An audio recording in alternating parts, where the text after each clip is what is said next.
আজি একদম আমাৰ ঘৰটো চমৎকাৰ হৈ আছে গাইজ। এয়া চাওকচোন, ONGC কলনী কোৱাৰ্টাৰত থকাটো সঁচাকৈ মুখৰ কথা নহয়। মোৰ কিমান বস্তু ৱেষ্ট গুচি গৈছে চাওকচোন। এইখন মই ধুনীয়াকৈ সেয়া পাৰি থৈছিলোঁ, পানী পূৰা ভৰ্তি, ষ্টেণ্ড বাহিৰলৈ ভৰাই দিছিলোঁ। এয়া কেনেকুৱা মোৰ এই চোফাৰটো কেনেকৈ তিতি গুচি গ'ল চাওকচোন। এইটো কিমান ৱেষ্ট গৈছে চাওক। গোঁসাইঘৰটোতো ক'বই নালাগে এয়া বস্তু। এই আমি ONGC কলনী কোৱাৰ্টাৰত থাকোঁ। এয়া আমাৰ গতি এতিয়া গোটেই গেলা নলা পানী গছকি ঘূৰি ফুৰিছোঁ। গোটেই বেডশ্বীটলৈকে তিতিছে। আৰু এয়া এইটো ডাইনিং ৰুমটোতো ক'বই নালাগে, এআঁঠু মানে হ'ল চাগে। এইটো এই পিছফালৰ পৰা আগফালৰ পৰা ক'ৰ পৰা পানী সোমাইছে নাজানো।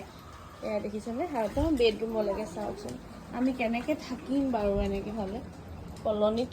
সেয়া এইটো অকণমান কিটচেনটো অকণমান বাচি আছেগৈ, বাকীটো গোটেই ক'বই নালাগে। আমি ৰাতিপুৱা শুই উঠিব পাৰে আমাৰ কণ্ডিশ্যন, গোটেই বস্তু ৱেষ্ট, গোটেই বস্তু ৱেষ্ট। মোৰ চোফাটো মোৰ যেনে তেনে বচাই দিয়া আৰু তোৰ নতুন হেৰি হয়।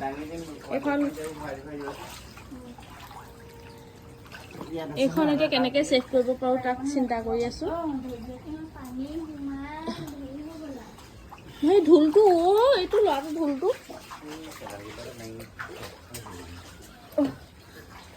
গোটেই বস্তু মোৰ, এইবোৰ গোটেই বস্তু শেষ, ফিনিছ। এয়া ঢোল চোল তেতিয়া এইখিনি মই অকণমান ডেক'ৰেশ্যন কৰি থৈছিলোঁ যে। এতিয়া এইটো মই ওপৰলৈ ওখ কৰি দিবলৈ কৈছোঁ। এয়া লাগি আছে।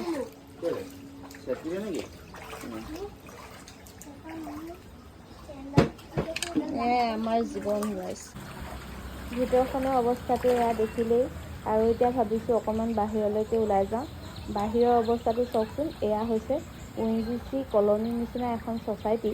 এনেকুৱা ধৰণৰ হ'বলৈ হ'লে কেনেকৈ হ'ব বাৰু চাওকচোন। এয়া আমি কেনেকুৱা মানে প্ৰব্লেমত পৰিছোঁ। গতিকে ভিডিঅ'টো সকলোৱে শ্বেয়াৰ কৰি দিব অকণমান। আমাৰ ONGC কৰ্তৃপক্ষৰ অকণমান চকুত পৰে যেন, অকণমান গুৰুত্ব সহকাৰে লয় যেন। আৰু এয়া চব কণ্ডিশ্যন আমাৰ খুব বেয়া হৈ আছে। ধন্যবাদ।